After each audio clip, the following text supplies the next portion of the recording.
আসসালামু আলাইকুম চাকরি প্রত্যাশী ভাই ও বোনেরা। আশা করি আল্লাহর রহমতে আপনারা সবাই ভালো আছেন। চলে আসলাম সরকারি আরও একটি বিশাল নিয়োগ বিজ্ঞপ্তি নিয়ে, বস্ত্র ও পাট মন্ত্রণালয়। তো আমরা বিশাল বিজ্ঞপ্তি নিয়ে আজকে আমরা খুঁটিনাটি সব A to Z ক্লিয়ার করব।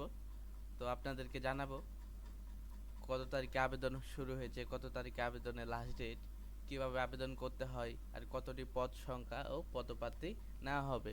তো দেখা যাচ্ছে যে যে বস্ত্র ও পাট মন্ত্রণালয় প্রশাসন এক শাখা, বস্ত্র ও পাট মন্ত্রণালয় রাজস্ব খাতভুক্ত নিয়োগযোগ্য শূন্য পদের বিপরীতে জাতীয় বেতন স্কেলে 2015 এর 13তম, 16তম ও 20তম গ্রেডভুক্ত নিম্নোক্ত পদসমূহে অস্থায়ীভাবে সরাসরি জনবল নিয়োগের লক্ষ্যে পদের পার্শ্বে বর্ণিত শর্তে বাংলাদেশের প্রকৃত সকল নাগরিকের নিকট হতে অনলাইনে আবেদন আহ্বান করা যাচ্ছে।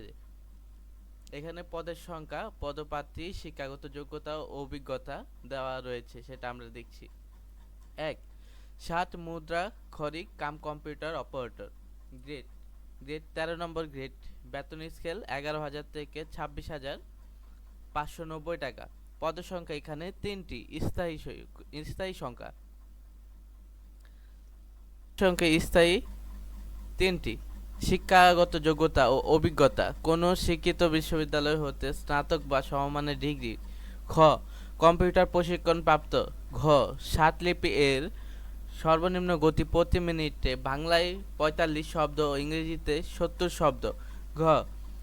কম্পিউটার টাইপিং এর সর্বনিম্ন গতি প্রতি মিনিটে বাংলায় ২৫ শব্দ ও ইংরেজিতে ৩০ শব্দ এবং কম্পিউটার ওয়ার্ড প্রসেসিং সহ ইমেল ও ফ্যাক্স পরিচালনার দক্ষতা ও অভিজ্ঞতা থাকতে হবে। ২ নম্বরে কম্পিউটার অপারেটর। গ্রেড ১৩। বেতন স্কেল ১১,০০০ থেকে ২৬,৫৯০ টাকা। পদসংখ্যা ১টি। স্থায়ী: কোনো শিক্ষিত বিশ্ববিদ্যালয় হতে বিজ্ঞান বিভাগ, স্নাতক বা সমমানের ডিগ্রি এবং কম্পিউটার মুদ্রাক্ষরে সর্বনিম্ন গতি প্রতি মিনিটে বাংলায় ২৫ শব্দ এবং ইংরেজিতে ৩০ শব্দের গতি, অভিজ্ঞতা, দক্ষতা থাকতে হবে। ৩ নাম্বার পদের নাম: অফিস সহকারী কাম কম্পিউটার মুদ্রাক্ষরিক। ১৬তম গ্রেড। বেতন স্কেল ৯,৩০০ থেকে ২২,৪৯০ টাকা পর্যন্ত। ৩টি। পদের সংখ্যা ৩টি রয়েছে। স্থায়ী ২টি, অস্থায়ী ১টি। কোনো স্বীকৃত বোর্ড হতে উচ্চ মাধ্যমিক বা সার্টিফিকেটের বা সমমানের পরীক্ষা ৩ উত্তীর্ণ বা আপনি এইচএসসি পাস থাকলেই এখানে আপনি আবেদন করতে পারবেন। কম্পিউটার প্রশিক্ষণপ্রাপ্ত।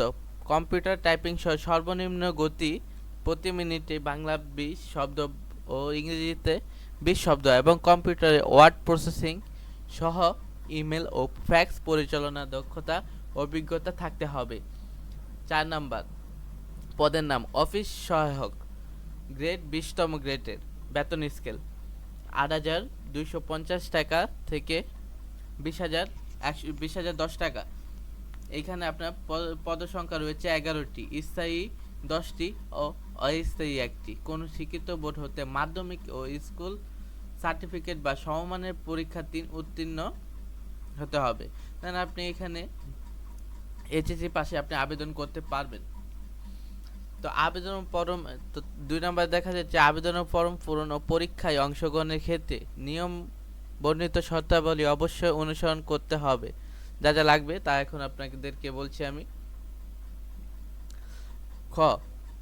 ১ ফেব্রুয়ারি ২০২৫ তারিখে প্রার্থীর বয়সসীমা ১৮ থেকে ৩২ বছর হতে হবে। তবে বিভাগীয় প্রার্থীর ক্ষেত্রে অনুচ্ছেদ ১ এর ক্রমিক ও ১ ও ৩ বয়সসীমা ৪০ বছর পর্যন্ত শিথিলযোগ্য। বয়স প্রমাণের ক্ষেত্রে কোনো এফিডেভিট গ্রহণযোগ্য হবে না। এই নিয়োগ বিজ্ঞপ্তির বর্ণিত ছকের ১, ৩ ও ৪ নং ক্রমিকের শূন্য পদ পূরণের বাংলাদেশ সচিবালয় কোডার বহির্ভূত গেজেট কর্মকর্তা এবং নন গেজেটেড কর্মচারী নিয়োগ বিধিমালা ২০১৪ সংশোধিত 2020 এবং 2 নং ক্রমিকের শূন্য পদ পূরণের সরকারি প্রতিষ্ঠানের কম্পিউটার পার্সোনালি নিয়োগ বিধিমালা 2019 অনুসরণ করা হবে। নিয়োগ নিয়োগ সংক্রান্ত বিদ্যমান সরকারি যাবতীয় বিধিবিধান, আদেশ, নিয়মাবলী এবং পরবর্তীতে এই সংক্রান্ত বিধিতে কোনো সংশোধন হলে তা অনুসরণ করা হবে। সরকারি আধা সরকারি স্বায়ত্তশাসিত প্রতিষ্ঠানে কর্মরত প্রার্থীদের অবশ্যই যথাযথ কর্তৃপক্ষের অনুমতিক্রমে আবেদন করতে হবে। বিভাগীয় প্রার্থীদের আবেদন পূরণের সময় ডিপার্টমেন্ট ক্যান্ডিডেট এর ঘরে ঠিক চিহ্ন দিতে হবে। অন্যান্য প্রার্থীদের ক্ষেত্রে এই শর্ত প্রযোজ্য নয়, তবে সকল চাকুরিরত প্রার্থীদের মৌখিক পরীক্ষার সময় নিয়োগকারীর কর্তৃক প্রদত্ত অনাপত্তি পত্রের মূল কপি জমা দিতে হবে। এক্ষেত্রে কোনো অগ্রিম কপি গ্রহণ করা হবে না। ঘ 1-3 নম্বর ক্রমিক বর্ণিত পদের জন্য লিখিত ও ব্যবহারিক পরীক্ষায় উত্তীর্ণ প্রার্থী এবং 4 নং ক্রমিক বর্ণিত পদের জন্য লিখিত পরীক্ষায় উত্তীর্ণ প্রার্থীরাই মৌখিক পরীক্ষার জন্য যোগ্য হিসেবে বিবেচিত হবে। মৌখিক পরীক্ষার সময় সংশ্লিষ্ট সকল শিক্ষাগত যোগ্যতা সনদপত্র অনাপত্তির মূল কপি প্রদর্শন করতে হবে এবং পূরণকৃত অ্যাপ্লিকেশন ফর্ম সহ আবেদনে দাখিলকৃত সকল সনদ এবং প্রবেশপত্র সহ সত্যায়িত এক সেট ফটোকপি দাখিল করতে হবে। ইউনিয়ন পরিষদ, পৌরসভা, সিটি কর্পোরেশন কর্তৃক প্রদত্ত নাগরিক সনদ প্রদান করতে হবে। মুক্তিযোদ্ধা ও সহ-মুক্তিযোদ্ধা বীরাঙ্গনা সন্তানদের ক্ষেত্রে প্রমাণক হিসেবে উপযুক্ত কর্তৃপক্ষ কর্তৃক প্রদত্ত সনদ জমা দিতে হবে। ক্ষুদ্র নিগোষ্ঠী কোটায় আবেদনকারীদের ক্ষেত্রে উপযুক্ত কর্তৃদের প্রদত্ত সনদ জমা দিতে হবে। শারীরিক প্রতিবন্ধী ও তৃতীয় লিঙ্গের কোটায় আবেদনকারীদের ক্ষেত্রে উপযুক্ত কর্তৃক প্রদত্ত সনদ জমা দিতে হবে। প্রার্থীর যোগ্যতা যাচাই প্রার্থী কর্তৃক প্রদত্ত কোনো তথ্য বা দাখিলকৃত কাগজপত্র জাল, মিথ্যা বা বিজ্ঞপ্তিতে চাহিদার ন্যূনতম শর্তের সাথে গরমিল, অসামঞ্জস্য পাওয়া গেলে, ভুয়া প্রমাণিত হলে কিংবা পরীক্ষা নকল বা অসদুপায় অবলম্বন করলে সংশ্লিষ্ট প্রার্থীর বাতিল করা এবং তার বিরুদ্ধে যথাযথ আইনানুগ ব্যবস্থা গ্রহণ করা হবে। ভুল তথ্য, জাল কাগজপত্র প্রদর্শিত হলে পরীক্ষায় উত্তীর্ণ যে কোনো প্রার্থীতা পরীক্ষা চলাকালীন অথবা পরবর্তীতে যে কোনো সময় বাতিল করার ক্ষমতা কর্তৃপক্ষ সংরক্ষণ করেন।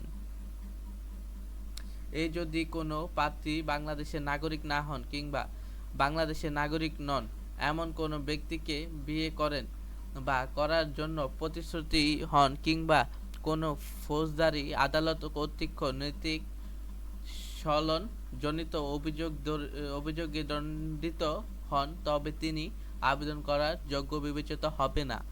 লিখিত, মৌখিক ও ব্যবহারিক পরীক্ষায় অংশগ্রহণের জন্য কোনো প্রকার টিএডিএ ভাতা প্রদান করা হবে না। কর্তৃক পদের সংখ্যা হ্রাস, বৃদ্ধি ও বিজ্ঞপ্তি বাতিল কিংবা বিধি মোতাবেক নিয়োগ সংক্রান্ত যে কোনো পরিবর্তন করার অধিকার সংরক্ষণ করেন। নিয়োগ ক্ষেত্রে সরকারের বিদ্যমান বিধিবিধান ও কোটা নীতি এবং পরিবর্তে সংশ্লিষ্ট বিধিবিধানের কোনরূপ সংশোধন হলে তা অনুসরণ করা হবে। আবেদনের শর্তাবলী উল্লেখ করা হয়নি। এইরূপ ক্ষেত্রে সরকারের কর্তৃক জারি বিধিবিধান প্রযোজ্য হবে। অনলাইন ব্যতীত কোনো আবেদন গ্রহণ করা হবে না। সেক্ষেত্রে আপনারা জেনেই নিয়েছেন অনলাইন ছাড়া এইটা কোনোভাবেই আবেদন করা যাবে না। আপনাদের আবেদন করতে হলে অনলাইনে আবেদন করতে হবে। অনলাইনে আবেদন পূরণ সংক্রান্ত নিয়মাবলী ও করণীয় পরীক্ষায় অংশগ্রহণে ইচ্ছুক ব্যক্তি এই ওয়েবসাইটে আবেদন পূরণ করবেন। আবেদনের সময়সীমা নিম্নরূপ: অনলাইন আবেদন পূরণ, পরীক্ষা ফি জমা দান শুরুর তারিখ সময় 17 ফেব্রুয়ারি সোম সকাল 10টায় গটিকা। আবেদনের জমাদানের শেষ ও তারিখ 18 মার্চ 2025। শেষ তারিখ ও সময় 18 মার্চ 2025-এর মধ্যে এটা আপনাদেরকে আবেদন করতে হবে। উক্ত সময়সীমার মধ্যে আইডি প্রাপ্ত প্রার্থীগণ অনলাইন আবেদন সাবমিটের সময় থেকে পরিবর্তিত 72 ঘন্টার মধ্যে SMS পরীক্ষা ফি জমা দিতে পারবেন।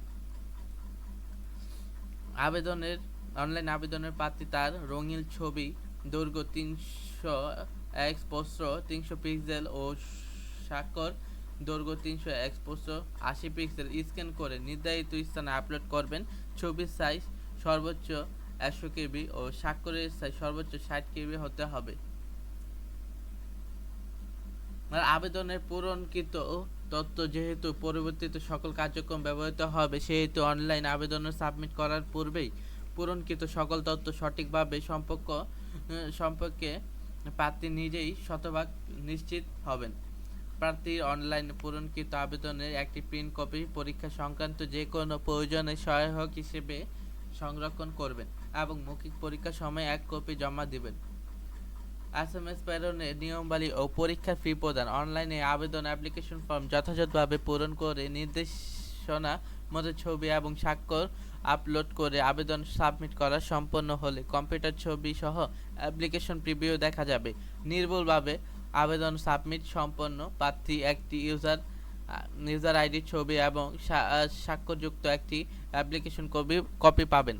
উক্ত অ্যাপ্লিকেশন কপি প্রার্থীদের ডাউনলোড পূর্বে রঙিন প্রিন্ট করে সংরক্ষণ করবেন। অ্যাপ্লিকেশন কপিতে একটি ইউজার আইডি দেওয়া থাকবে এবং ইউজার আইডি নম্বর ব্যবহার করে প্রার্থীর নিম্নোক্ত পদ্ধতিতে যে কোনো টেলিটক প্রিপেইড মোবাইল নাম্বারের মাধ্যমে 2টি SMS করে পরীক্ষা ফি নিয়োগ বিজ্ঞপ্তিতে বর্ণিত ছকে 1-3 ক্রমের জন্য পরীক্ষার ফি বাবদ হচ্ছে 100 টাকা। 100 টাকা টেলিটক সার্ভিস চার্জ 12 টাকা, মোট 112 টাকা। 112 টাকা। 4 নং ক্রমিকের জন্য পরীক্ষার ফি বাবদ হচ্ছে 50 টাকা। টেলিটক সর্বোচ্চ সার্ভিস চার্জ 6 টাকা, মোট 56 টাকা এবং অনগ্রসর নাগরিকের সকল গ্রেডের ক্ষেত্রে পরীক্ষা ফি বাবদ 50 টাকা ও টেলিটক সার্ভিস চার্জ 6 টাকা, মোট 56 টাকা। অনধিক 72 ঘন্টার মধ্যে জমা দিবেন। এই বিশেষভাবে উল্লেখ্য অনলাইন আবেদনের সকল অংশ পূরণ করে সাবমিট করা হলে পরীক্ষার ফি জমা না দেওয়া পর্যন্ত অনলাইন আবেদনের কোনো অবস্থায় গৃহীত হবে না। তো এই যে প্রথম SMS এখানে দেওয়া আছে, আপনার এই প্রথম SMS আপনার ইউজার আইডি লিখে 162222 নম্বরে আপনার প্রদান করতে হবে। আপনার টেলিটক নাম্বার লাগবে।